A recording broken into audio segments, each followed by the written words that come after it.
Sabahınız xeyir olsun değerli izləyicilərimiz. Proqramımıza xoş gəldiniz. Gününüz uğurlu olsun. Gün başladı, günümüz bizimlə başlasın.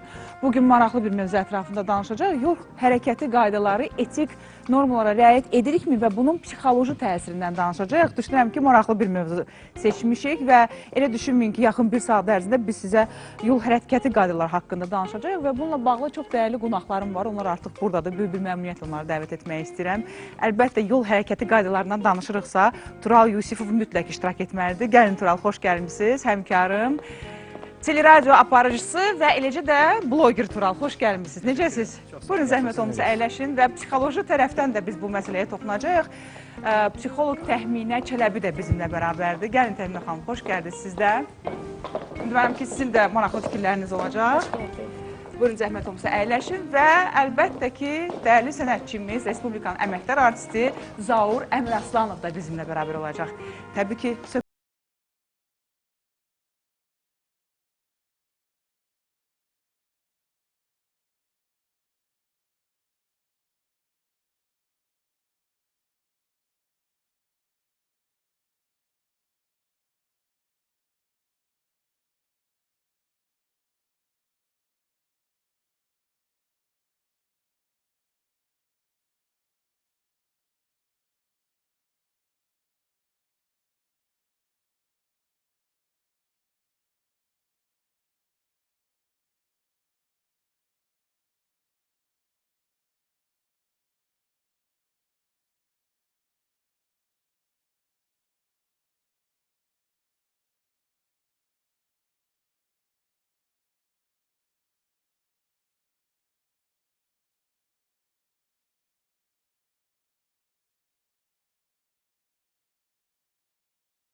Teşekkür edirik. Xoş gəldin Zaur. Çox sağ olun, xoşbunuza gəlir. Təşəkkür edirəm. Buyur, zəhmət olmuş əyləş.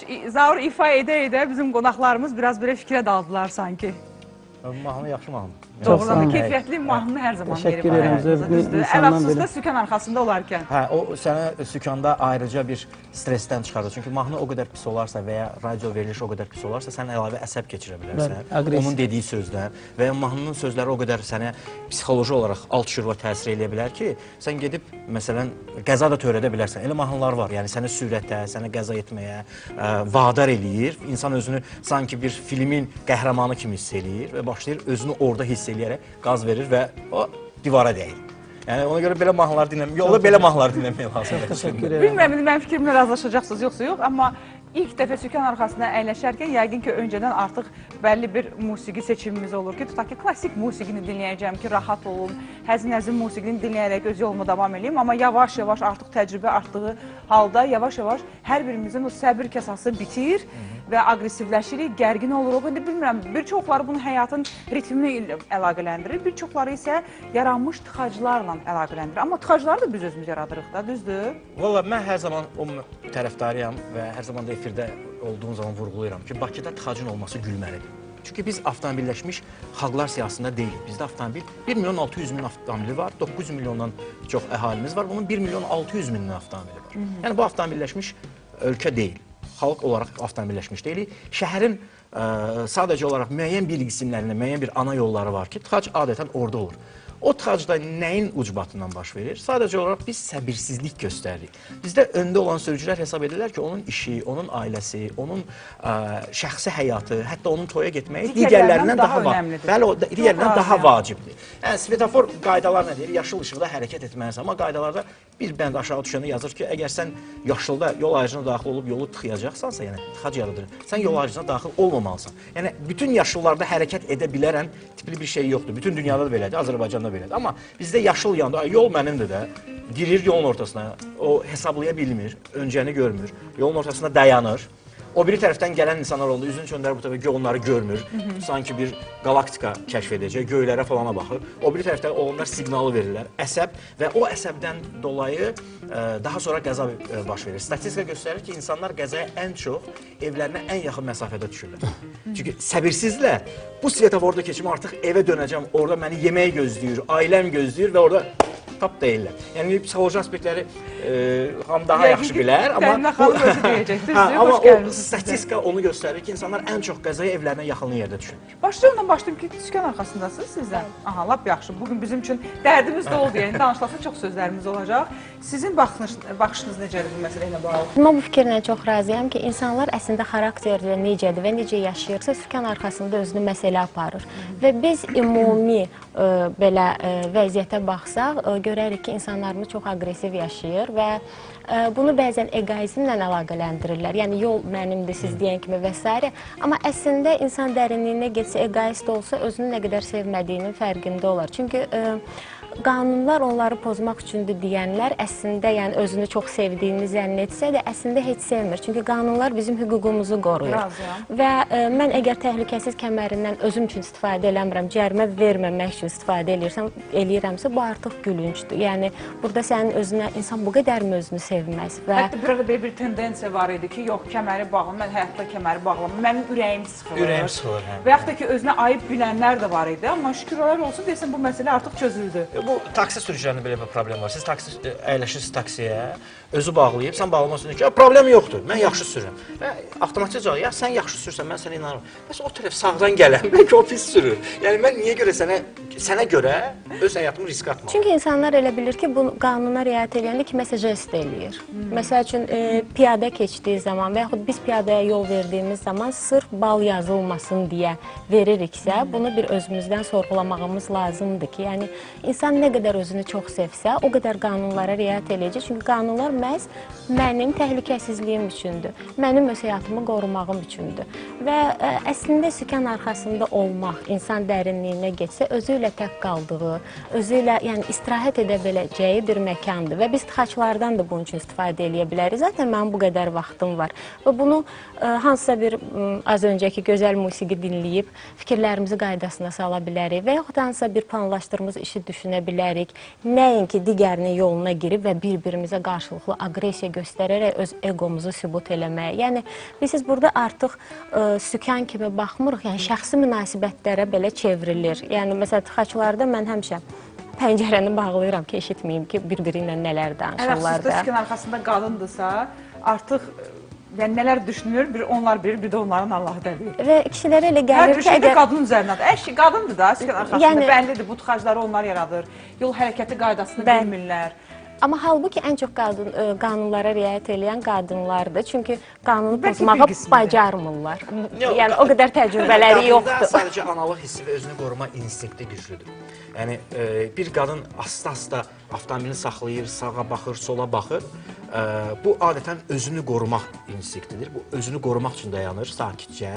Mən dönəcəm çünki adətən qadınlar müəllimlərlə məşq eləyəndən sonra, müəllimlər onlara öyrədəndən sonra o müəllimin artıq beynində proyeksiya olunur. Müəllim mənə bu halda nə demişdi? Və başlar asta-asta eləməyə və üstəgəl deməli qadınların park etməsi ilə bağlı kişilər şey eləyirlər. Əslində qadınlarda ona cavabdeh olan beyində olan hissə o qədər də inkişaf eləməyib. Yəni onlar maşının içərisində olanda onun həcmini dərhal onun həcmini dərhal müəyyənləşdirə bilmirlər. Yəni kişi bir avtomobili həmin an dəyişsin, onun üçün problem yoxdur. Yəni o oturduğu zaman avtomobilin həcmini müəyyən edəcək. Amma qadın o həcmi daha gec qəbul etdiyinə görə, məsələn o parklanmada daha çox problem yaşayır və kişilər səbirsiz olurlar ki, park eləyə bilmir. Yəni kişi onu bir dəfə eləyərsə, qadın onu 4 dəfə eləyəcək. Bu yəni bunu sübut eləyiblər də. Bu biraz Bu arada mən bunu hiss elədim ki, bizim aramızda ən çox səbirli olan Zaurdur. Yox, əslində xeyr deyiləm, o qədər də səbirli deyiləm. Paxıllıq edirəm səbirli insanlara və bunu məndə bu səbirsiz insanlar, əhatəmiz məndə aşılayıb bu hissi. Mən əslində istəyərəm sakit olum, səbirli olum. Yəni sənin də artıq səbrin tükənib, onu mu? Tükənmişdi. Mən artıq müəyyən vasitələrlə özümü formaya gətirdim və çalışıram özümü düzəldim ki, mənim səbirsiz olmağım daha bir insanın, daha bir fərdin ətrafa ziyanı o deməkdir. Yəni mənim simamda. Ona görə də qoy heç olmasa mən çıxmayım da özümdən səbirsizlik. Bu vəziyyətə yəni sükan arxasında əyləşəndən sonra mı gəldin? Mən çox pis hala düşürdüm sükan arxasında. Bu haqsızlıqlardan, yolda baş verən qanunsuzluqlardan, sürücülərin etdikləri hörmətsizliklərdən və ən qorxduğum şey də sükan arxasında o qeyri-piyada keçidində kimsə keçir, sən ona yol verməyəndə sənə deyirlər, yekə oğlansan, bu İslam, sən müsəlman deyilsən, qoca arvad deyirəm, mən ona yol versəm, yanındakı gəlib onu vuracaq, axı, o yanındakı qeyri-piyada... Yəni, mənə gəlir ki, bunun heç bir dinlə əlaqəsi yoxdur. Yox, bizdə cəmiyyətdə belə bir şey var, bizdə cəmiyyətdə belə bir psixologiya var ki, nə olar ki, bu insanlıqdır da yəni. Başa düşmür ki, mən ona yol versəm, yanındakı sürətlə gələn bir maşın sağdan onu görmür, onu vura bilər və ona pis deyir. O düzgün tərbiyə almır da, həmin an üçün, yəni yoldan söhbət gedirsə, tutaq ki, məni həmişə bir yerdən buraxacaqlar, çünki orada qayda yol, piyada keçidi yoxdur, təşəkkür edirəm. Piyada keçidi yoxdur və mən öyrəşəcəm ki, onsuz da mənə yol verirlər də. Mənə yol verdiklərindən dolayı mən həmişə oradan keçəcəm. Bizdə piyadalar nə üçün yolu o cür keçirlər? Çünki insanlara necə rahatdır, elə keçirlər. Yəni mən çıxdım, mən həmişə buradan keçmişəm, hamı mənim üçün dayanıb. Ona görə mən keçəcəm və əgər Tural və ya Zaur onun üçün dayanmırsa, artıq ona təhqir kimi gəlir ki, sən xeyr ola dayanmadın. Axı mən buradan keçirəm. Bir də yaxşı, biri dayanırsa, axı digəri də dayanmalıdır. Mən velosipedlə bəzən şəhərdə hərəkət edirəm. Mən çalışıram ki, bir vətəndaş olaraq öz mövqeyim baxımından, öz tərəfimdən minimalizm yaradım, insanlara bir komfort yaradım və özümə də bir komfort yaradım. Çünki mən əgər Munçindən Kubinkaya gedəcəmsə məsələn, mən niyə görə 3-7 ilə getməliyəm ya nə iləsə də, yəni böyük həcmli bir mühərrikli əsəb keçirtməliyəm, qaz əyləci basırsan, hər şey fəaliyyətdə olur, saxlamağa yer tapmırsan. Sanki böyük maşınları almağa daha çox meyilliyik, hə Tural? O vaxtda, hə. Burada psixoloji bir məsələyə də toxunaraq. Burada psixoloji aspektlər var da. Burada həm birincisi kiçiklik kompleksi var. Ay sağ ol, İnsanlar böyük, iri avtomobillər var. Məsələn, mən işimdən, bloqumdan dolayı mən xaricdə keçirilən avtomobil sərgilərinə gedirəm. Deməli, şərq xalqları daha çox iri həcmli avtomobillərə gedirlər. Qərblər isə gedirlər bir motor turbo, yəni gelirlər 1 kub santimetrlik mühərrikli, turbo mühərrikli bir avtomobilin arxasınca, hibrid mühərrikli avtomobilin arxasınca və elektrik avtomobilin arxasınca. Tutaq ki, mənim avtomobilin mühərrik həcmi 2000 kub santimetrdirsə, avtomatik olaraq dostlarım yaxından ki, bu getmir. Amma mən bunu harda sürürəm? Yəni, eyni prospekt neftçilər olsun, azadlıq olsun. Yəni, mərkəzdə yaşamıram, mən Hösanda yaşayıram. Amma istənilən halda mən onu 3-5 motorunun, 4 motorunun, 5 motorunu yoxlayacaq bir yerə sahib deyiləm. Yoxlamaq istəsən belə bunun cəriməsi var, balı var, sürücülüyü, bunun məhdudlaşdırılması var. Belə bir trek də yoxdur ki, gedib özünü orada sınayasan. Ona görə kiçik həcmli mühərrik önəmlidir. İnsanlar isə indi izah edəcəklər. Bəzən bunu mən daha hündürdə olum, insanlara yuxarıdan aşağı baxım kimi olur. Yəni, indi mən biraz xanımın peşəsinə daxil olmayayım. Daxil olmayayım. Amma sizin fikriniz də maraqlı. O daha çox. Çünki mən xanımdan sonra o sürücülük vəsiqəsini ilə bağlı olan imtahan məsələsi var ki, bütün dünyada dəyişib, hətta Rusiyada dəyişib, Qazaxstanda dəyişib. Bizdə Sovet İttifaqında olduğu kimi qalıb. Məsələn, onun dəyişməsinə ehtiyac var. Xanım bir dənə o psixoloji məqamı izah eləsə, mən ona geri dönüş edərəm. Nədir bax bizi belə rahatsız eləyən? Bilirsiniz, ümumiyyətlə insanlar, mən az öncə də dediyim kimi, avtomobilə özü kimi yanaşdığı üçün ən böyük, ən yaxşısı, ən hörmətlisi kimi yanaşır. Əslində isə avtomobilin nə işə yaradığının belə dərinliyinə getsək, yəni sadəcə bizi bir yerdən digər yerə götürmək üçündür və minimum belə deyək də, maddiyyat tələb etsə və bizim komfortumuzu təşkil etsə, biz daha rahat gedə bilərik. Amma mən ona öz şəxsiyyətim kimi yanaşıramsa, özümü əşyalaşdırıramsa, yəni təbii ki, ən yaxşısını burada istəyəcəm. O daha çox kişilərdə olur və natamamlıq, təbii ki, natamamlıq kompleksidir. Çox təəssüf ki və hətta yəni yuxarıdan aşağı baxmaq sözü var. Məhz bu, yəni daha hündür maşında insanlara daha fərqli baxmaq və digəri isə ondan bir çəkinmək baş verir. Yəni böyük maşında yol verin və s. və digərləri də buna icazə verir. Əslində yəni orada oturan da insandır və insanı biz əşyalaşdırmış oluruq. Və avtomobilə də elə yanaşdığımız zaman özümüzü əslində hörmətsizlik etmiş oluruq da fərqində deyilik. Və hətta Sigmund Freud'in də bu haqda nəzəriyyəsi var ki, biz hansısa bir əşyanı özümüzdən daha böyük, göstərişli, isteroid psixotipi deyirlər də buna. Yəni, ancaq göstərişli şeylər seçiriksə, burada bizim şəxsiyyətimizdə, öz güvənimizdə, özümüzü qiymətləndirməmizdə biraz problemimiz var. Yəni, bunun üzərində işləmək lazımdır. Çünki insan, belə deyək də, özü-özünü tamamlamalıdır. Heç bir dünyada əşya bizim şəxsiyyətimizi tamamlaya bilməz.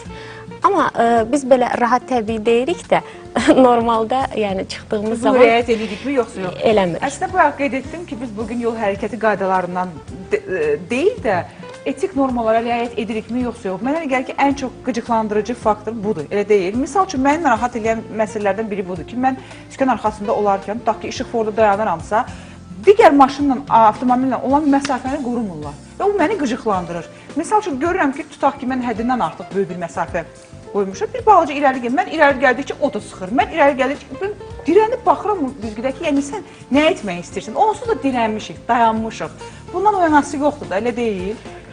Baxın, belə bir kəlmə var. Siz əgər bir yol ayrıcına girirsinizsə, qəzadır və ya qəza vəziyyəti yaranır. Günahkar həmin şəxsdir.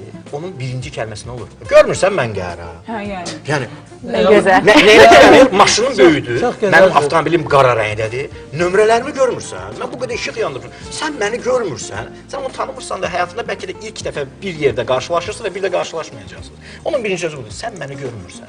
İnsanlarda belə bir anlayış var, yəni mən səndən daha çox bilirəm, sən qabağa düşməyivə baxmayaraq, mən səndən qabaqda olmalıydım. Ona görə mən gəlirəm ki, sür.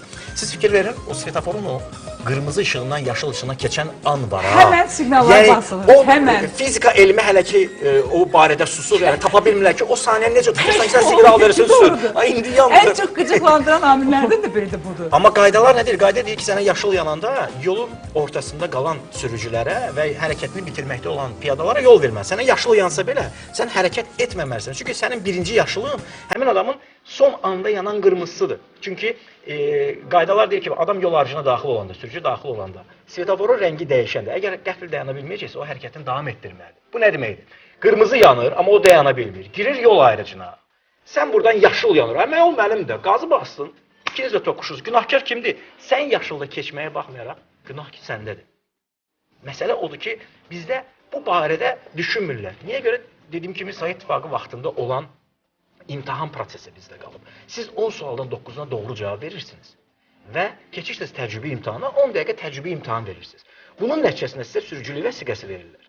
Siz o sürücülük vəsiqəsindən metronun 20 yanvar stansiyasının dairəsini keçə bilməzsiniz. Sizin sürücülük vərdişiniz ona imkan vermir. Daim bu barədə danışırıq, hətta təkliflər də vermişdik ki, Azərbaycanda sürücülük vəsiqəsinin verilməsi üçün bir, nəzəri imtahanın sualların sayı çox olmalıdır. Adam tutaq ki, sabah filoloq olacaq, amma onun filoloq olması insan həyatını, yəni ölüm-dirim məsələsi deyil. O 120 suala cavab verməlidir ki, daxil olsun universitetə. Amma adam ölüm-dirim məsələsidir ya, sürücülük vəsiqəsi. 50 nəfərin, 5 nəfərin, 10 nəfərin taleyin həll edəcəyi bir prosesdə cəmi 9 suala cavab verir. 9 sual insanın biliyini qiymətləndirmək üçün kifayət deyil. Sovet dövründə bəlkə də kifayət idi, çünki avtomobil çox deyildi. Amma indi kifayət deyil. İkincisi, adam qaydaları çox gözəl bilə bilər. Amma qeyri-adekvat ola bilər. İmtahanın ikinci mərhələsi olmalıdır, psixoloji yoxlanış. Bəli. Mən səni, əzizim, sən qaydaları bilirsən, çox sağ ol, super, sən 100 sualdan 90'a düz cavab vermirsən. Bir gəl səninlə bir söhbət edeyim. Psixoloji imtahanı keçdikdən sonra şərait üzrə psixoloq qiymətləndirir ki, bu şəraitdə hansı qərarı verib bu adam. Ondan sonra artıq təcrübə imtahanı da harada? Şəhərdə 20 yanvar dairəsini rahat keçə bilsən, maşını sürtməsən, sənə sürücülük vəsiqəsi veriləcək. Onda vəziyyət dəyişəcək. Çünki indi asandır, 10 sualdan 9'unu əzbərə bildin, bir dəfə kəsildin, okey, ikinci dəfə də keçə bilərsən. 3-4 limitsizdir bu. Bu limitsizlərdən bir dəfə keçəcəksən də, axıra qədər bu 10 sualdan 9'una düzgün cavab verəcəksən və sənin psixoloji yoxlanışın olmadığına görə, sən qeyri-adekvatsan, adekvatsan, vəziyyəti necə reaksiya verəcək, bu yoxlanmadığına görə, həmin adam artıq yoldadır və siz qabağa getdikcə o arxadan gəlir. Siz qabağa getdikcə o arxadan gəlir. Məncə, o məsələdə psixoloji yoxlanış mütləqdir. Qıcıqlandırıcı amillər həddindən artıq çoxdur və bayaq hətta Zaur da etirafını etdi ki, nə qədər səbirli olsa da belə, bəlli bir zamandan sonra artıq gərginləşdi və hətta psixoloji problemlər hər birimiz yəqin ki yaşayırıq, elə deyil. Bu da mentalitetin də böyük. Mənə elə gəlir ki, Zaurun daxili aləmi mənə çox yaxındır, çünki mən də daxilən çox sakitəm. Amma sizin misal üçün dünən müəyyən bloqlarınızı izlədiyim halda bilirəm ki, siz təbiətcən çox emosionalsınız da, amma səbirsiz bir insan olaraq mən sizi tanımırdım. Amma dünən müəyyən o görüntüləri izlədikdən sonra artıq sizin də səbrinizin tükəndiyi anını gördüm. Tutaq ki, 28 may küçəsində hərəkət etdiyiniz halda işıqforda dayanmışsınız və haqlı da deyirsiniz. Çox təəssüf ki, o qarşıdakı insan sizi eşitmir və çox həqiqətən də xeyli bir zamanda güldüm. Amma video yayılandan sonra eşitdi. Eşitdi mi? Birisi tutaq ki, telefonla danışır. Yəni, burada yaxşı ki, bu Dövlət Yol Polisi əməkdaşları var. Bəzən onları yolda görəndə istər-istəməz gizlədirlər. Amma bunu sanki biz onları deyil, özümüzü aldatmış oluruq. Və kiminsə yolunu kəsərək o bayaqki söhbətə qayıdacağım ki, mənim işim sənkindən vacibdir, mən tələsirəm, sən məni gözlədə bilərsən. Tıxaclar əslində buradan yaranır, elə deyil. Və bir də orada etiketdən biz bayaq danışdıq, amma sırf toxunmadıq bu məsələlərə. Tural orada çox maraqlı bir fikir söylədi ki, buna bax da, buna bax, maşınla yolunu kəsib, bunun papağına bax. Maşını iskan arxasında olarkən şəxsiyyətə girmək olmaz. İdarə etdiyimiz halda mən sizə bir şey deyim, mən bunu mənim bir həmkarım var idi. Mən o vaxt avtomobil sürmürdüm. Mən onun işdən çıxanda bir yerdə çıxırdı. Tofiq Orucov. Onunla bərabər gedirdik. Tofiq hər zaman deyirdi ki, sonra mən bunu test elədim, düz çıxdı. Deyir ki, bax bu maşın düzgün getmir, düzdür Turan. Yaxınlaşaq görəcək ki, o sükan arxasında papaqla oturur. Mən də eşitmişəm bunu. Mən də eşitmişəm. Amma əlaqəsi nədən ibarət? Təsəvvür edin ki, bax siz əlinizlə telefonu tutanda siz bu tərəfinizi bağlayırsınız. Siz artıq beyninizin bu tərəfi işləmir. Çünki sürücü irəli baxmır da, onun preferik bir baxışı var. Telefon buradadırsa və ya buradadırsa artıq buranı görmür. O elə bilir görür ha, amma görmür. 2, papaq taxanda o adətən papaq hansılardır bu ki başlayır gözünün örtünün üstünə o təmiz tutur. Bu adam preferik baxışını bağladığına görə artıq güzgü ilə işləmir. Güzgü ilə işləmədiyinə görə siz soldasınız, sağdasınız, o onu görmür. Papaqdan papağa da fərq var. Papaqdan papağa fərq var, amma qapalı bir yerdə papaqla oturur. Mən hətta bizim belə deyək də, siz tamaşaya gedəndə kimsə qabağınıza papaqla otursa, tamaşaya görə deyəcək papağı çıxart da oturursan tamaşaya. Məşhur filmdəki. Məşhur filmdəki. Yəni o papağı çıxardıb kənara qoymalı. Qapalı yerdəsən. İndi mən ola bilər kimsə xəstəliyi var falan var, onu keçirəm də. Amma sükan arxasında qapalı bir yerdəsən, papaqla getməyin nə mənası var? Maşın sürür, dublonkada oturub üşüyür maşının içində. Bunun hər şey var. Yandırma Oturucu, qızdırıcısı, hər şeyi var. O Onu oradan yandırmışlar. gəlir. Amma səbirsizlik məsələsinə gələndə mən səbirsiz deyiləm, çılğınam. Hətta bir dəfə bir kitabdan oxumuşdum ki, sükan arxasında olan sürücülər adətən o sükan arxasında o çılğınlıqlarını hansı bir ifadələr işlətməklə falan bildirməlidir. Çünki sonra adam xəstə düşə bilər də. Yəni heç olsa bunu desəndən Hətta çıxsın. içində yüklənir. Sonra da gedir psixoloqun qəbuluna. Özü qıraqda da heç o bilir ki, heç kim onu eşidib ona heç nə cavab verməyəcək axı. Öz Amma inandırım Zahid çox yaxşı da eşidirlər. Hətta o dodaq tərpənməsi Bədən o dili. artıq o ifadələri Bədən də anlayır. Bədən dili vasitəsilə sürücülər çox gözəl anlaşır. Yəni çox möhtəşəm bir-birinin cavabını verirlər. Oturanların bədən dili yoxdur. Bağlayıb. Yaxşı, Zaur, sənin misal üçün nə narahat edir? Mən bayaq öz narahatçılığımı qeyd etdim. Sükan arxasında olanda. Məni təkəbbür narahat edir. İnsanların yenə də bir dənə o toxunduğunuz mövzudur ki, kimsə kimdənsə üstündür. Bir də bir ara yığışmışdı bu avtobuslarda sürücünün telefonla danışmağı. Yenə də nətər çıxır yola, necə çıxır, harada istəyirsə. Piyada keçidinin üstündən çox saxlayanlar elə avtobus sürücüləridir, onu biləsiniz yəni. Hə, yəni piyada harda ki, mən də görmürəm axı o piyadanı, mən də onun yanından keçməliyəm. Belə çox şey narahat edir əslində, amma Tural qardaşımız sağ olsun ki, Maarifləndirir də bu İctimai qınaq böyük şeydir. Avropada bunu hər kəs edir, Rusiyada bunu hər kəs edir. Məsələn, yaşlı qadından tutmuş cavan adama kimi get o şəritə dur, görürsən mən dayanmışam. Amma bizdə əfsuslar olsun ki, Turaldan bir dənədir yəni. Deməli, Almaniyada, elə o misalı gətirdi. Deməli, Almaniyada bizim sürücülər gecə saat 2-dir, dayanıblar svetoforda. Sağ tərəfdə bir dənə maşın, bir dənə qoca arvaddır, sükan arxasında. Baxıb qırmızıya, yol boşdur. Qazı verib, sürüb gedib ki, yol boşdur da. 200 metr, 300 metrdən sonra bunu polis saxlayıb. Saxlayır polis, özünü təqdim edir, sənədlərimizi, nə məsələdir, qırmızıda keçməsin. Deyir, hardan istəyir ki, 300 metr arxada sənin yanında bir qoca qadın oturmuşdu ya. O bizə zəng edib. Bizdə qayda pozuntusuna bax, hətta qaydalarda var ki, bir yol hərəkət iştirakçısı, digər yol hərəkət iştirakçısı qaydanı pozarsa, onu qanuna əməl etməyə dəvət etməlidir və bu barədə məlumat verməlidir. Bizdə belə məsələlərə çox pis baxırlar. Halbuki burada qəbahət bir şey yoxdur. Çünki bir adamın qayda pozuntusu etməyi sabah sənin ailəndə bir faciə gətirib çıxara bilər. Misal olaraq sən heç bilmirsən ki, xalan oğlu hardan yol keçir. Bu adam qayda pozur, qarşı yola çıxır, sürətlə aşırır, sən bu barədə göz yumursan, 300 metr, 400 metrdən sonra sənin heç bir xəbərin yoxdur, xalın oğlu hardan keçir, xalın oğlunu vura bilər. Yəni, bir insanlar başa düşməlidirlər, anlamalıdır. Özümüzə xeyirdir. Bu özümüzə xeyirdir. 2, nəzarət var. Təkcə polisin sayı o qədər deyil ki, hamıya nəzarət etsin və hər yerdə kamera yoxdur. Amma bizdə kifayət qədər nəzarət var da, istər bu kameralarda, istər... Var, amma hər yerdə yoxdur, gözdən qaça bilər. Məsələn, Hövsan yolunda kamera yoxdur. Yəni, o yol təmir olunur, o yolda istənilən hadisə baş verə bilər və kamera görüntüsü yoxdur. Yollar heç olmasa işıqlandırılır? Yox, orada təmir gedir. Hələ ki təmir gedir, təmir bitəndən sonra yol işıqlandırılacaq. Amma sizin öz avtomobilinizdə məsələn video registrator, video qeydiyyatçı olarsa, siz görüntünü polisə təqdim edirsiniz ki, bu adam qayda pozur. Çünki bir adamı islah etmək lazımdır. Ya onu atası islah eləməlidir, ya onu ətrafı islah etməlidir. Ya da öz vicdanı. Dünyada statistikaya göstərir ki, hansı qəzalarda məsələn həmin ölkənin iqtisadiyyatına nə qədər zərbə dəyir. Bu iqtisadiyyata ziyandır. Nədir? Bir, bu avtomobillərin toqquşması nəticəsində insan həlak ola bilir və insanın əmək qabiliyyəti itirilir. 2, bu avtomobil burada yolun ortasında dayanıb qəzadır. Digər sürücülər ona görə tıxacda qalırlar. Ekologiyaya ziyan oldu, bu adamlar vaxtında işə çata bilmədilər, yenə də iqtisadiyyata ziyandır. Yəni, bu hesablamalar var dünyada. Onu da göstərir ki, sadəcə yolda, mən razıyam, özümüz necə isə yolda o cürük də. Yəni, bunu məktəbdən başlamaq lazımdır. Bunu bağçadan başlamaq lazımdır. Göstərmək lazımdır ki, ay uşaq, bax, belə keçmək olmaz ha, amma bizdə neynirlər valideynlər?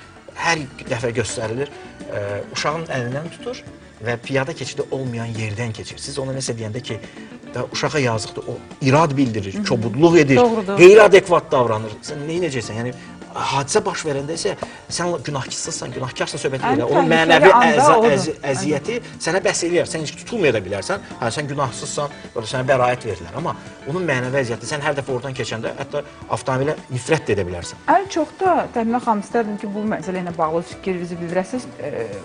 Valideynlər, bəzən görürsünüz ki, bir anadır, tutaq ki, qucağında bir uşağı körpəsi var, bir də əlindən tutan bir körpəsi var, tutaq ki, yol keçir. Hərçənd ki, çox böyük bir yoldur, çox təhlükəli bir yoldur.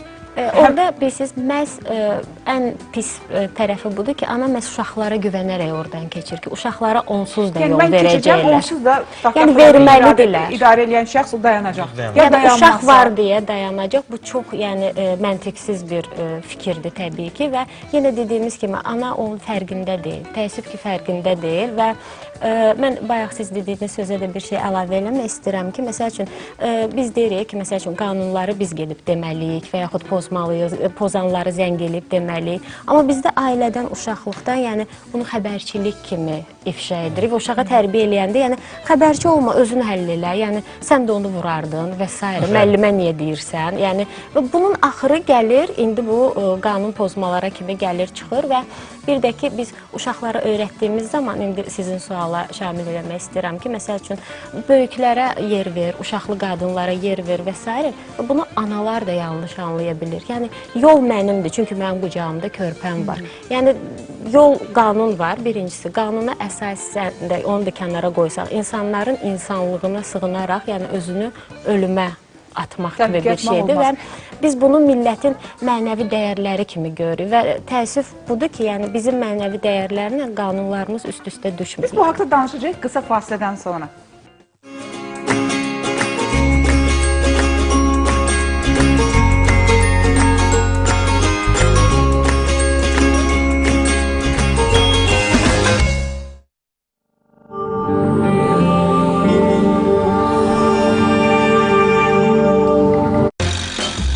Turistləri cəlb edən səbəblər çoxdur. Gözəl təbiət, dəniz, müalicəvi isti su, dadlı mətbəx, istedadlı, pozitiv insanlar. Saymaqla bitmir. Səyahətimizə Masaldan davam edirik.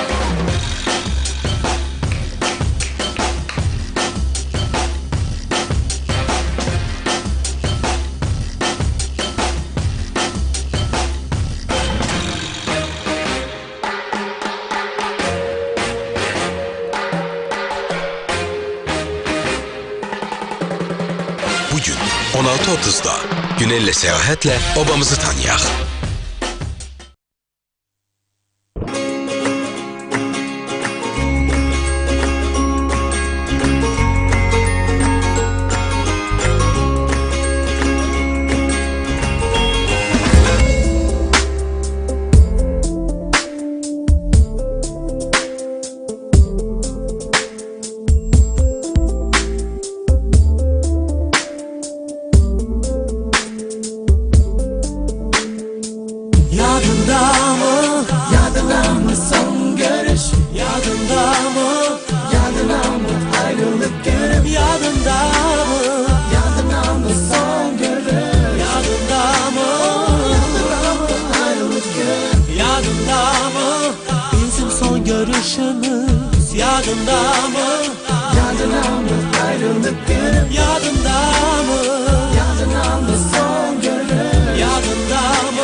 Tələsmə gülüm, yalanlara da aldanma. Qəlbim alışır, dilim danışır, əllərimə yaz deyir. Nə edim ki mənim sevgilim, sən düşmüsən yadıma. Suallar hədsiz sanki bir dəniz sahili tək tənha. Gəzib dolaşıb, yanıb alışıb, axtarıram səni. Sənsizliyimdə elə bil ki qoymur məni sabaha. Aparım ümidlərim, son bir kərə. Yadımda mı? Yadına mı son görüş? Yadında mı? Yadına mı ayrılık gün? Yadında mı? Yadına mı son görüş? Yadında mı? Yadına mı ayrılık gün? Yadında mı? Bizim son görüşümüz yadında mı? Yadına mı ayrılık gün? Yadında mı? Yadına mı son görüş? Yadında mı? Ayrılık günü. Mənim gözlərimdə bir xəyaldır sənin surətin. Hərdən peyda olur, hərdən isə gözdən itir. Sənli anlarım kölgəsi olubdur qürbətin. Qayıt mənim ömrümə sevgini yenidən gətir. Düşüncələrim ilə dayanmışam, pərişan mənim gül. Axtarıram səndən qalan xoş xatirələri. Budur yenə də yadıma düşmüsən bu axşam. Yenə də bax yaşayıram sənsiz saniyələri. Yadındamı, yadındamı son görüş? Yadındamı, yadındamı ayrılık gün? Yadındamı, yadındamı son görüş? Yadındamı, yadındamı ayrılık gün? Yadındamı, bizim son görüşümüz? Yadındamı, yadındamı ayrılık gün? Yadındamı, yadındamı son görüş? Yadındamı ayrılık günü? Do you remember, girl, when we met first time, baby? Do you remember, girl, when love and make us crazy? Do you remember, girl, feel like on the sky? And every day I wake up higher and higher. Yadındamı, yadındamı, down, yadındamı, yadındamı, yadındamı, yadındamı, yadındamı, yadındamı, ayrılık. Yadındamı, yadındamı son görüş? Yadındamı, yadındamı ayrılık gün? Yadındamı, yadındamı son görüş? Yadındamı, yadındamı ayrılık gün? Yadındamı, bizim son görüşümüz? Yadındamı, yadındamı ayrılık gün? Yadındamı, yadındamı son görüş? Yadındamı ayrılık günü?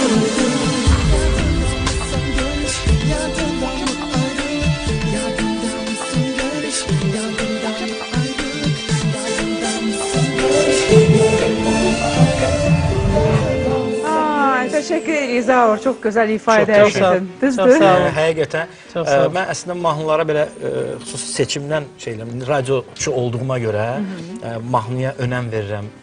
Biti olsun, səslənməsi olsun və sözü olsun da. Yəni bunlar bir-birindən vəhdəti. Bu arada Yəni, mən Zaur- əziz, dəyərli qardaşımıza təşəkkür edirəm. Mən estrada müğənnisi, pop müğənnisi kimi özümü tam saymıram. Çünki mən klassika eğitimi almışam. Tural bəyin ümumiyyətlə sevgisini qazanmaq özü də gözəl bir işdir ki, çünki insan çox inkişaf etmiş düşüncəyə malikdir. Həm də mənim pis çıxmasını yeririm də ona görə. Dəyərli izləyicilərimiz, biz bugün etiket qaydalarından danışmaq Uzaqlaşdı, gördünüz? Dəyərli. Əlbəttə, çünki Sağ ol. mövzudan Demədim yayınmaq ki, hara. istəmirəm. Yerlim yəni Azərbaycanlıdır. Biz Azərbaycanlıyıq. Mən də onu deyirəm, mənim üçün qanundur, qanun. Təsdiqləyirəm. Sadəcə olaraq yenicə qoşulan tamaşaçılarımıza qeyd etmək istəyirik ki, biz bugün yol hərəkəti qaydalarından, ümumiyyətlə qanunlardan deyil də etiket qaydalarından danışırıq. Əlbəttə ki, qanun varsa biz buna hər kəs riayət etməliyik. Yəni qanun onun üçün yaradılmayıb ki, biz onları pozaq. Və şəxsən öz həyatımız üçün təhlükəli olan amillərin qarşısını almaq üçün ən əsası bugün bir saat çərçivəsində biz bunu çözməyə çalışırıq.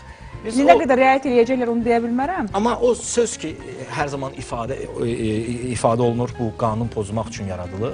Bu bir reklam çarxından gəlib. Bu 90-cı illərin sonu, 2000-ci ilin əvvəlində bir reklam çarxı çıxdı. Günah o reklam çarxını Azərbaycana adaptasiya edənlərdə idi. Bu adətən reklam agentlikləri edirlər. Yəni orada necə yazılırsa, bunu adaptasiyası ilə olduğu kimi olmalı deyil. Sən özünə uyğunlaşdırmalısan. O kəlmə gəlirsə, yox qardaş, bu insanlara pis ifadə yaradır. Məsələn, mən efirdə olduğum müddətən dinləyiciden gelir, içkili olub, ən çox belə məni yoran və özümdən ən çox efirdə çıxardan məsələ məhz həmin şəxsin, mən dünən içkili idim, məni saxlamışlar deyən şəxsə, sən ona bir irad bildirəndə, bir yazar qıraqdan ki, qanun pozmaq üçündür. Amma bunun bir qaydası var. Yəni qanun pozmaq üçündürsə, sizin evinizdə olan bir qaydalar var. Sənin övladın, sənin yaxının, sənin həyat yoldaşının qaydaları pozulur. Sənin xoşuna gəlirmi? İnsanlar, yəni bu birincisi belə olmalı deyil. İkincisi, adətən olur ki, bir insan başlayır avtomobilindən çölə zibil atmağa. Yəni sonra o adam bir yerdə özünü qalıb. Çox qiymətli siqaret çəkdi, atdı və salfeti atdı. Məsələn, uşağın siqaret atardı, butulka atırlar. Hə, yəni o bax o bayaq bir misal çəkdiniz. Əgər hər hansı bir sürücü bir qəza şəraiti yaradırsa, onu mütləq tutaq ki, şikayət etmək lazımdır. Mənə elə gəlir ki, şikayətdən əlavə bu kimi şəhərimizi zibilləyən istər sərnişin olsun, istər sürücü olsun, istər piyadə olsun, buna ən əsası öz fikrimizi bildirməliyik. Bəlkə Mütləq, utandırsaq, ikinci dəfə bunu etməz. Bu adamlar bəzən də konsertə gedirlər, falan edirlər, yəni özlərini bir mədəni kimi göstərirlər. Amma əslində adam mədəni deyil. Yəni bu adam sən gələnə qədər nə qədər siqaret götürüb çölə atmısan. Yəni o bu təmizləyicilərə bir əlavə əziyyət verirsən, iki şəhəri niyə görə çirkləndirməlisən ki? Sən axı evdə yeməyi yeyəndən sonra o toyuq budunu çarpayının ortasına atmırsan axı. Sən görsən zibil qabına atırsan, düzdürmü? Məsələn, eyvanımızdan çölə Əsas evimin içi təmiz olsun. Ondan kənardakı məni maraqlandırır. Amma bizim evimizdir, bu təkcə Bakı deyil də, yəni Azərbaycan təkcə Bakıdan ibarət deyil. Müxtəlif şəhərlər, mən Naxçıvanda olmuşam, 3 dəfə Naxçıvanda olmuşam. Elə bil ki, orada səkilərin dibini iynə ilə təmizləyirlər. Yəni insanlar küçəyə zibil atmırlar və küçələr çox tərtəmizdir. Məsələn, rayon, yəni bölgələrimizin şəhər mərkəzlərindən söhbət gedirsə, onlar daha təmizdilər. Bakıda isə insanlar sanki öyrəşiblər, onsuz da təmizləyəcəklər. Məsəl olaraq deyim, məsələn bu bağçada bir məktəbdə olmalıdır. Bir orta məktəbdə bir uşaq təmizləmişdi, mənə danışdılar. Sürücü gediblər, valideynləri çağırıblar ki, bəs uşaq divara təpiy atıb falan eləmək olmaz. Uşaq demiş ki, onsuz təmizləyəcəklər də. Deməli, o harada gəlir? Valideynindən gəlir. Bunu eləmək olmaz. Ailədən gəlir. Mən qayıtmaq istəyirəm yenidən etiket qaydalarına. Biz bayaqda sürücülər haqqında danışdıq, amma sərnişinlər haqqında heç danışmadıq. Piyadələr haqqında danışmadıq. Biz bayaq fasilə zamanı Tural sizlə danışanda ki, bəzən olur ki, tutaq ki, sürücü öz yolu ilə gedir, amma piyadə hələ düşünür, bu yolu keçsəmmi, keçməsəmmi. Onun düşünməyi artıq bizi ləngidir və sürücünü biraz təhlükəli situasiya ilə üzləşdirir. Bilirsiniz, bu bütün bunların hamısı, dediyimiz təmizlik olsun və ya digər aspekt, bunların hamısı mədəni niyyət məsələsidir. Mədəni niyyət məsələsidir. Yəni, avtomobil idarə etmək özü bir mədəniyyətdir.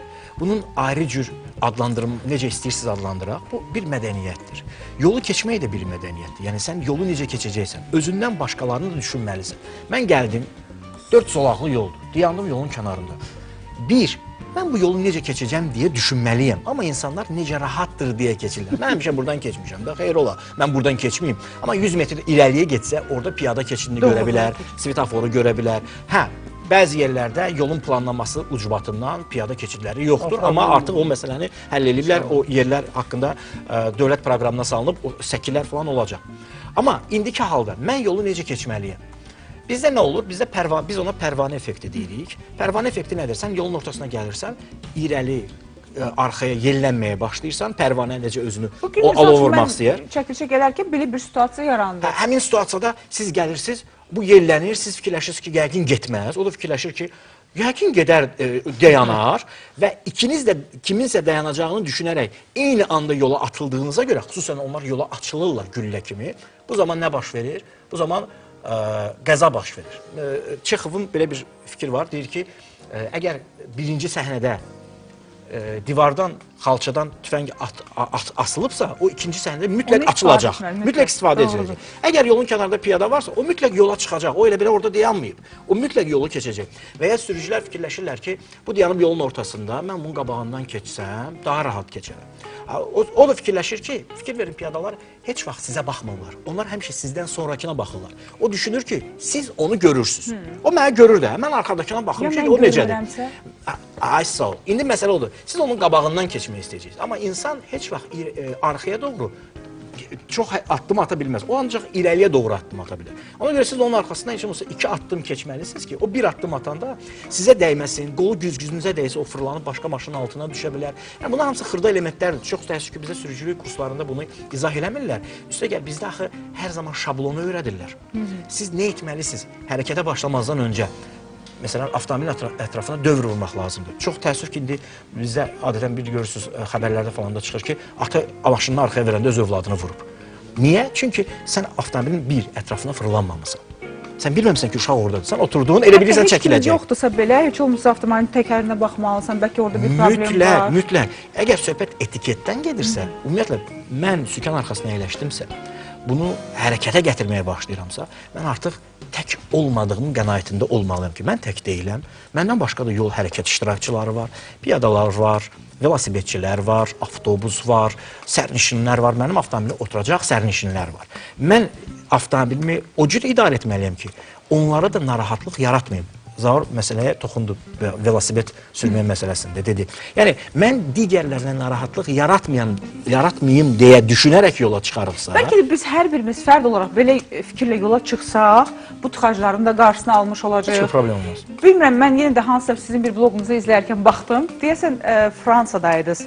Yenə də tıxac saatında yolu çəkib göstərmişsiniz. Hər kəs öz zolağında normal şəraitdə məsafəni qoruyaraq, belə deyək də, istiqamətini davam etdirirlər. Yəni, bilirsiniz, o Fransa ilə bağlı... Amma bizdə bu yoxdur. Nəyə görə? İndi mən sizə deyim, Fransada biz Marsel şəhərində olanda bir situasiya düşdü. Hər iki tərəfə yaşıl yananda sən sağı buraxmalısan. Qayda bunu deyir. Amma sən sağı buraxmağa başlasan, sən heç o yolu keçməyəcəksən. Oradan da axın var, buradan da axın var. Orada yazılmamış bir qayda var. Bu insanlar dərs keçəndə bu qaydalar onlara müəllim tərəfindən deyilir ki, bax belə eləmək lazımdır ya. 5 maşın qarşıdan keçəndən sonra 6-cı maşın dayanır ki, qarşıdakı 5 maşın keçsin. Bu 5 maşını da keçəndə 6-cı maşın demir, hə onlar dayanıblar, mən keçim tez bazar. Yox, 6-cı dayanır ki, onların növbəsidir. Söhbət növbə mədəniyyətindən gedir. Yəni növbədə durmaq, təmkinlə gözləmək. Çox təəssüf ki, bizdə hələ ki, bax bu İndi Təminə xanım o barədə deyərdə onu necə eləmək lazımdır ki, insanlar necə eləyək Təminə xanım? Bilirsiniz, ümumiyyətlə bizim psixoloji durumumuz nə qədər mədəni də olsaq, təmkinli də olsaq, səbirli də olsaq, bu mümkün deyil ki, biz avtomat deyilik, hər gün biz səbirlə davranaq. Elə bir gün ola bilər ki, biz yuxudan oyanmışıq və keyfimiz yoxdur, özümüzü yaxşı hiss eləmirik. Ən azından özümü bəyənmirəm bugün, özümü gözəl hesab eləmirəm. Geyindiyim hansısa geyim narahatdır və mən sükan arxasındayım.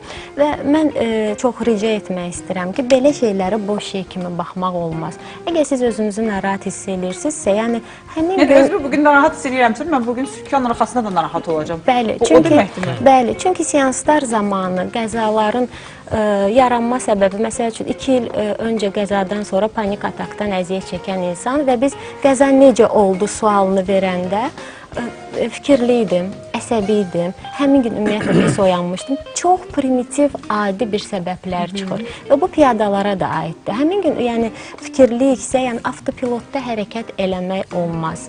Gestalt terapiyada belə bir ifadə var, indi və burada olmaq. Yəni insanlar ya sözün əsl mənasında keçmişdədir, sükan arxasında musiqiyə qulaq asırsa, hansı xatirəsinə, assosiasiyasına gedib, uşaqlığına gedib, ya da gələcəkdə xəyallarındadır. Yəni və yaxud da ki, hansı təsəvvür elmdədir. Məqama da toxundunuz. Bax, bu musiqi də tutaq ki, şəxsən məni qıcıqlandırır. Bir də görürsünüz, işıqforda dayanmışam. Çünki assosiasiyanız yadınıza düşür. Yəni, ola bilsin, insan baxırsan, tək oturub maşında. Yəni, bunu mütləqdirmi belə son həddə gətirib çıxardıb və bir də görürsünüz, elə bir musiqidir ki, yəni mən pəncərələrimi belə bağlasam, o musiqi mənə rahatsız edir. Bir dönüb baxırsan ki, yəni, bax, bu musiqidən sən nə zövq alacam və mən bu musiqini niyə dinləməliyəm axı? Bu da özü bir mədəniyyətin bir... Bilirsiniz, belə bir söz var, deyir, mənim azadlığım sənin azadlığın bitən yerdə başlayır. Yəni, bunun bir limiti var. Sən öz azadlığı mənim üzərimdə götürməli deyilsən. Məsələn, qonşu ola bilər, üst qonşunuz daim yüksək səslə musiqiyə qulaq asır və ya televizora baxır, siz övladınızı yatızdırmaq istəyirsiniz, onun səsindən yata bilmir və ya gecə vaxtı kimsə avtomobilini yüksək səslə idarə eləyir, siqnal verir. Misal olur, mən məsələn, Sovet dövründə bəlkə başa düşərdim, maşın azdır, bir adamı siqnalına tanıyardım. Məsələn, bəxt üzündə o şey kimi, Rasim kimi, siqnalına tanıyardım, lambadasını. Amma biri gəlir, 300 nəfər ailənin yaşadığı bir həyətə və siqnal verir. 1.600.000 maşın arasında mən necə bilim ki, sən kimsən də? Yəni, adam telefon dövrüdür, WhatsApp dövrüdür, zəng elə, dinə ki, qədər düş aşağı. Siqnalı axı yerli, yersiz verməyin nə mənası var? Siqnal vermək qadağandır. Yəni, məsələ odur. Məsəl üçün, Avropada mən bir dəfə də eşitmədim ki, kimsə tutaq ki, sükan arxasında olsun, nəsə xoşuna gəlmədi, o yersiz siqnaldan siz Avropa deyirsiniz, deməli Kiyevdə istənilən halda var. Kiməsə salam verir, bir siqnal verdi. Hə, o salamlaşmaq kimi. İşıq orada dayanır, tutaq ki, hələ qırmızı işıqdan yaşıl işığa keçmədiyi anda artıq ona bir siqnal verir ki, yəni birdən fikrin yayınar, diqqətli ol, hərəkət etməlisən. Kimsə necəsə müdaxilə etdi, ona bir siqnal verir. Yəni, bu öyrəşməkdir. Çünki, misal nədir? Məsələn, Kiyevdə yağış yağır, yolda su var. Bizdə də Bakıda da bir dəfə yağış yağanda insanlar dəhşətli dərəcədə çox asta hərəkət edirlər. Niyə görə ehtiyat edirlər? Çünki onların təkərləri köhnə, işlənmiş təkərlərdir. Yəni, sürüşəcəm, dəyəcəm deyə sürətli minimuma salır. Maşınlar arasında böyük bir ara məsafəsi var Kiyevdə və bir nəfər də siqnal vermir ki, sür o boşluğu doldur. Niyə görə? İnsanlar başa düşür ki, mən siqnal verdim, kimisə evində yata bilər, xəstə ola bilər, mən başqa adamı niyə narahat etməliyəm? Siqnal iki halda verilir. Yaşayış məntəqəsindən kənarda ötməni asanlaşdırmaq üçün. Ötməyə keçəndən sonra siqnal versən ki, bip buradayam. Yəni adam ola bilər ki, papağı taxıb görmür güzgüsünü və ona xəbər eləmək üçün siqnala reaksiya verəcək. 2, qəzanın qarşısını almaq üçün, yaşayış məntəqəsində qəzanın qarşısını almaq üçün hara girirsən. Bizdə isə siz dediyiniz kimi salamlaşma, sağollaşma, necəsən, o danış bizə siqnalla danışırlar. Tıxacıda təsəvvür edin ki, hamı sakit dayanar. Bir nəfər siqnal verəndə hamı başlayacaq siqnal verməyə. Səs-səsə verməyə. Özü də adamı ən yandıran bir sinirdir. Axırda 200-cü maşın var ha. O siqnal verir. Yaxşı qardaş, mən birinciyəm. Mən bildim nəyə siqnal. Sən nəyə siqnal verirsən? Yəni sən onsuz da Və etik qaydalarından danışırıqsa, yəqin siz də bunun şahid olmusunuz ki, bir də görürsünüz, yolda gedirsiniz, birdən ani olaraq bir maşın dayandı, tutaq ki, bir dostunu gördü, ya rəfiqəsini gördü. Dayanıb söhbət edirlər yolun ortasında. Normaldır, yəni bizim üçün bu. Mən sizə bir dənə misal Ayıbdır çəkəcəm. yəni. Söhbət Deməli, Neftçilər prospektinə gedirik, tıxacdır. Qardaş, bu tıxacın səbəbi nədir? Asta-asta gedirik, saata baxırıq, pik saatı deyil, günorta saat 3-dür. Gəlib bu Neftçilər prospektində müxtəlif mağazalar var. Mağazanın qabağına keçəndə məlum oldu. 2 xanım, 2 dənə maşın, 2 zolaqda dayanıblar.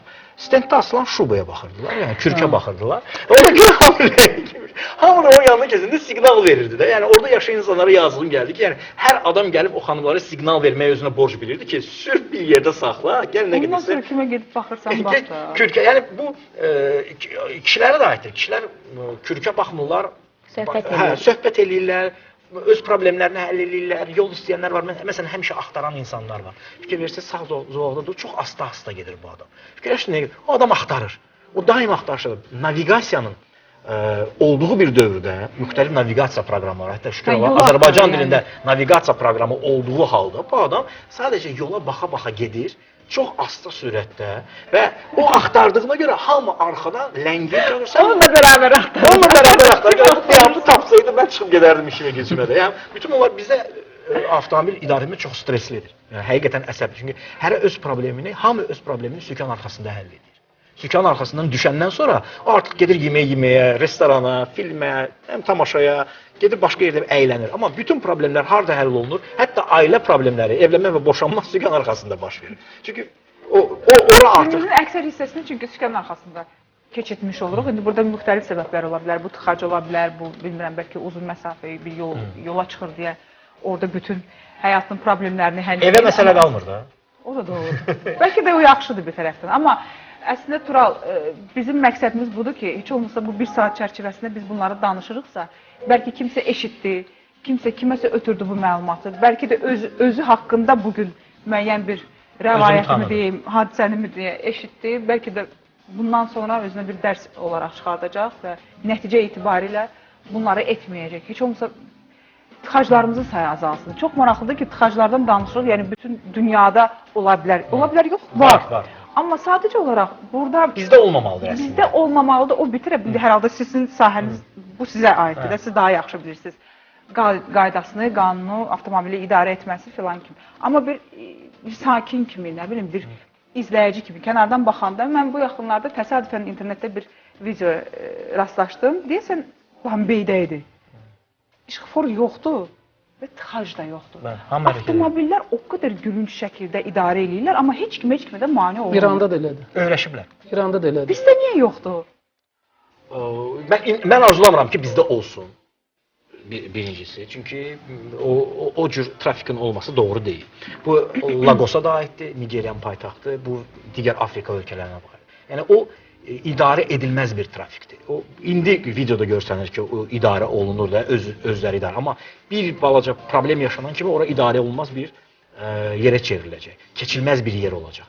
Bu belə olmamalıdır. Yəni dünyada nə edirlər? Məsələn, dünyada şəhər mərkəzində nəqliyyatın axınını limitləyirlər.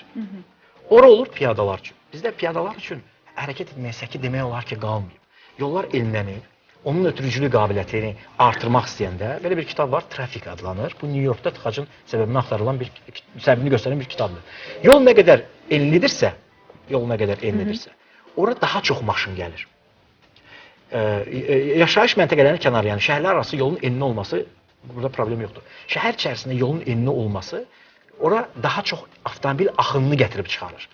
Onu daha çox piyadalara versək, əslində problem olmayacaq. İnsanlar şəhər mərkəzinə gəzməyə gəlməlidirlər. Məsələn, siz bir şəhər mərkəzinə gəlirsiniz bir yerə, avtomobil trafik o qədər çoxdur ki, sıxdır ki, siz bir yerə gəlmək üçün o qədər əsəb keçirirsiniz ki, orada necə oturmusunuz və əylənmirsiniz, bu məsələni fərqinə varmırsınız. Amma siz ora ayaqla gəlsəniz, velosipedlə gəlsəniz, skuterla gəlsəniz, bu sizə daha rahat Yəqin olar. ki, yavaş-yavaş biz o günə də gəlib çıxacağıq və yavaş-yavaş belə bu notlar əsasında bugünkü proqramımızı yekunlaşdırmaq istəyirik. Ümidvarıq ki, bugünkü söhbətimizdən kimsə ibrət alacaq, kimsə artıq mədəni şəkildə avtomobilini idarə eləyəcək və Zaur, sonda səndən gözəl bir mahnı istəyəcəm. Təşəkkürümü bildirəm gəldiyiniz Təşəkkür üçün. edirəm, sağ olun. Hər birinizə uğurlar arzulayıram və gözəl bir mahnı ilə bugünkü proqramımızı yekunlaşdırırıq. Yadon